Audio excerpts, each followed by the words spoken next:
Today I'll be giving a quick proof that the pseudodifferential operators are pseudolocal.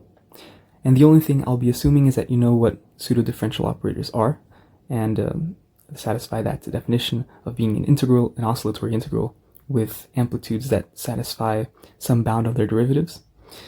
And I'll be following Treves' book called Introduction to Pseudodifferential and Fourier Integral Operators. It's Theorem 2.2 if anyone's interested.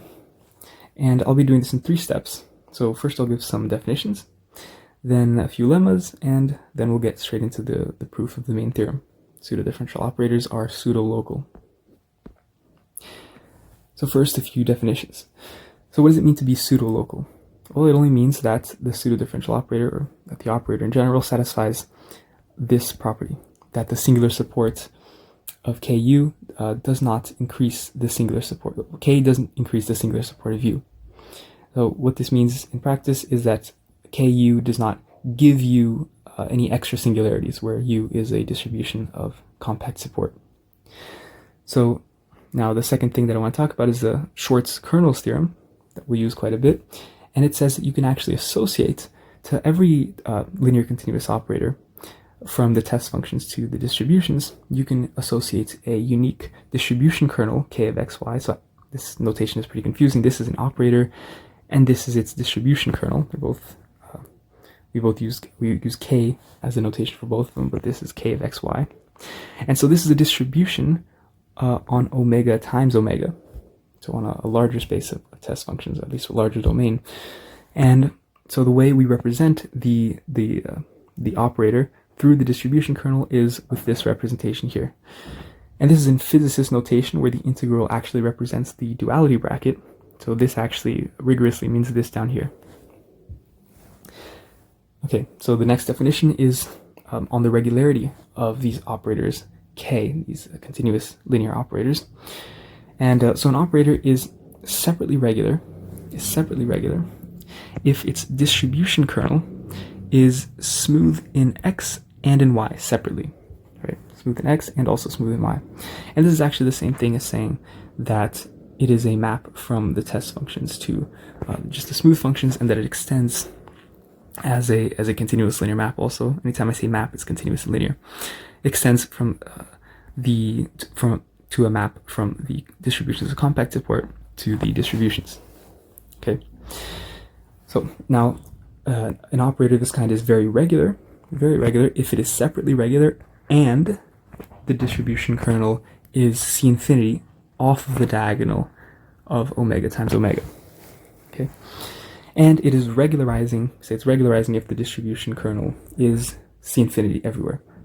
Okay, so here it needs to be C infinity in x and in y. Here it needs to be separately regular and C infinity off of the diagonal, and here C infinity everywhere. This last one, an operator K is regularizing, is the same thing as saying that it extends as a map from the distributions of compact support to these smooth functions, which is where it gets its name from. Okay, so now let's get into a few lemmas. The first lemma we'll need is that an operator K is very regular. If it's very regular, that implies that it's pseudolocal. This is actually how we're going to prove the big theorem. We're going to show that every pseudo-differential operator is very regular. But first, let's prove the lemma.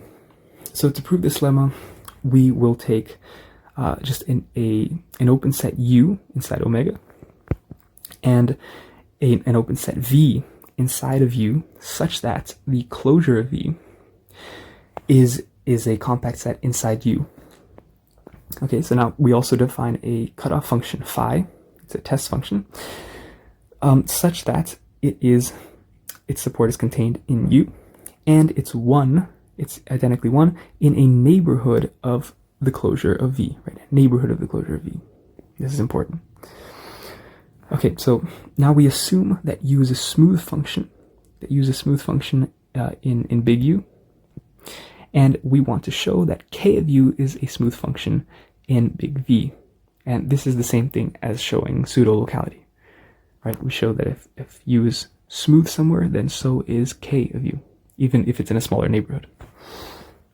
So the first thing we're going to do here is use the linearity of K to rewrite Ku, right? Here all we've done is we've rewritten U as U plus phi U minus phi U, right? And then we applied k. And so the first step, so actually what we're going to do is show that each of these is C infinity, and then we're done. So for the first term, we know that phi u is in C infinity C, because, well, u is C infinity by assumption in u, and phi is a test function. So this is going to be C infinity in C infinity because k is separately regular. Remember that separately regular can mean that it's a map from C infinity C to C infinity. Okay, so we immediately have that this is in C infinity. So now what's left to do is show that this guy is also smooth. And in fact, it is also smooth because if we rewrite it according to its kernel representation, I guess, which is this physicist notation thing here with the kernel here, then, well, the first thing we can note is that x is actually in V by assumption. So x is in V by assumption because of this here, right? So so x is the variable of ku, and this, we only care if it's C infinity in V. So x is in V by assumption, and y is in the support of 1 minus phi, because 1 minus phi is a factor in this integral. So anywhere y is not in the support, the integral is 0. Okay, so what we have, and a very important fact is that V and this set here are disjoint, right? They're actually strongly disjoint. They have some distance between them, and that's important because this directly corresponds to the fact that the pair xy is always in the complement of a neighborhood of the diagonal, right? So this is where the points xy live. And now differentiation in x under the integral sign. So differentiate in x here under the integral sign, and this can be made rigorous, right? So this operation differentiation under the integral sign implies that this operator is in C infinity in V, right? Because everything here is C infinity, and we can take the derivative under the integral sign.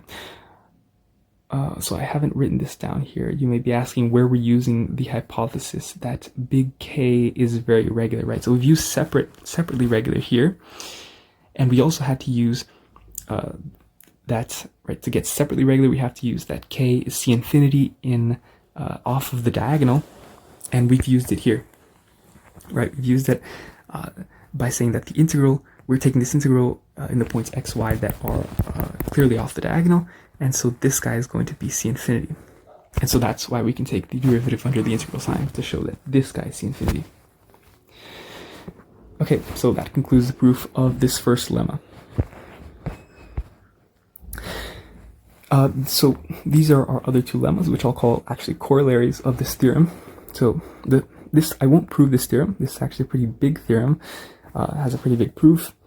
And if you're wondering why the proof I'm giving of the main theorem here, that pseudodifferential operators are pseudolocal, is short, it would probably be because of the power of this proof here. So I won't be using this theorem directly. I'll be using actually the corollaries 1 and 2. There might be a way to prove them independently of the theorem, but at least in the way that I'm doing it here, most of the power of the demonstration comes from this theorem. And the theorem states that any pseudodifferential operator of order M maps the Sobolev space, or the compact support Sobolev space HS, into the local Sobolev space H of S minus M. So it reduces pseudodifferential operators of order M, reduce the order of Sobolev spaces by M.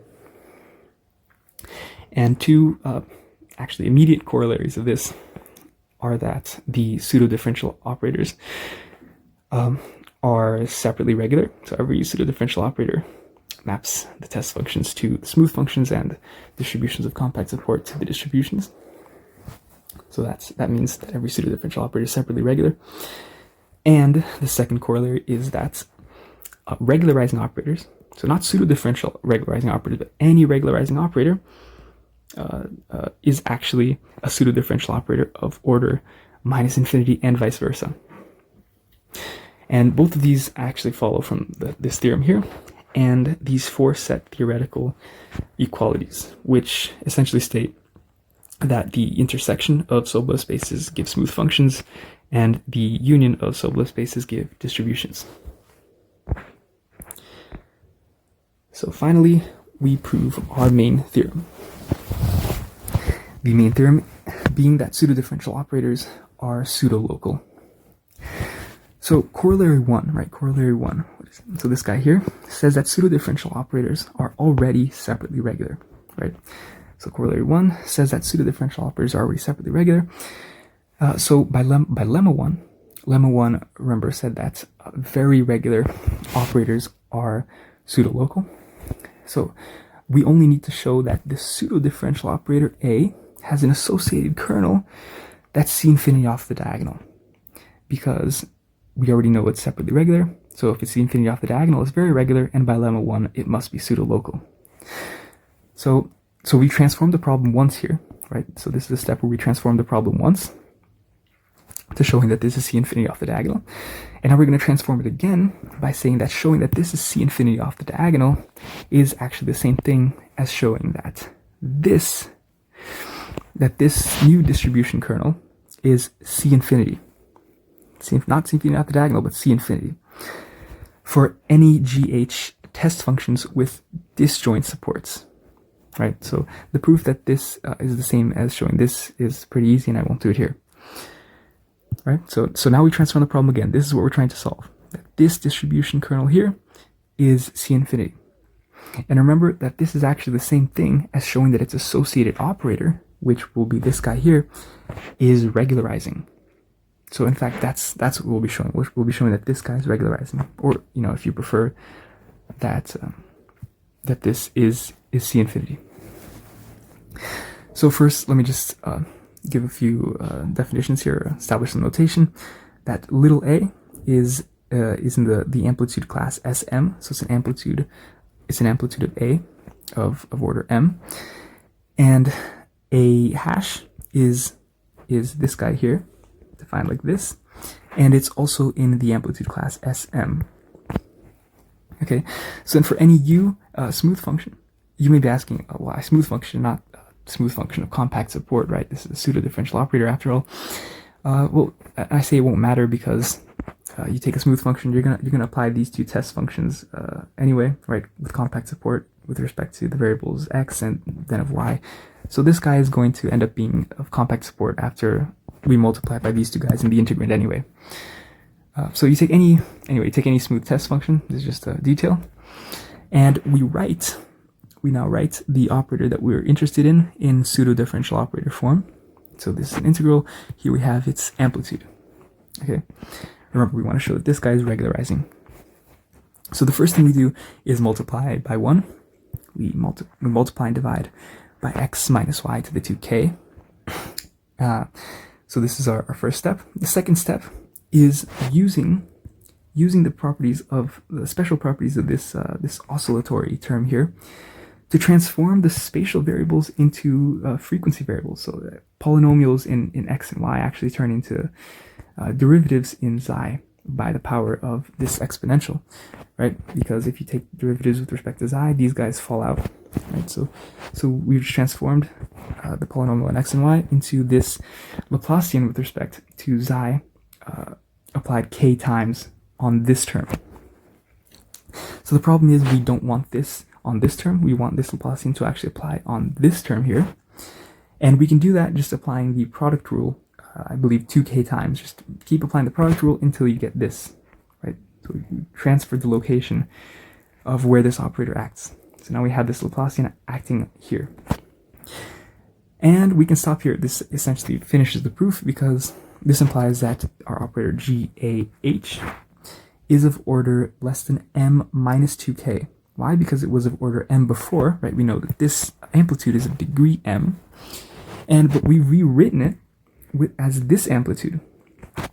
We've rewritten it as this amplitude, and this guy is bounded by, so if we just use the definition of pseudo-differential operator, we have that, let's see, I'm going to try to write this here. We have that this guy is bounded by xi here, to the m minus 2k minus the order of the multi-index alpha if we want to take like the alpha derivative here, right? So that's what we have. And so we've shown with this, by rewriting the operator with a different symbol or a different amplitude, we've shown that the operator doesn't actually have just order less than or equal to m. It actually has order less than or equal to m minus 2k. And as we increase k, we notice that this order actually tends to minus infinity, right? K is arbitrary, so we can take it arbitrarily large. And so this new amplitude here, we can take it with order tending to minus infinity. And so now, given this, corollary 2 was this guy here. Remember, for an operator to be regularizing is for it to be a pseudodifferential operator of order minus infinity. And so, well, we have here a pseudodifferential operator of order minus infinity, so this guy must be regularizing. And that finishes our proof.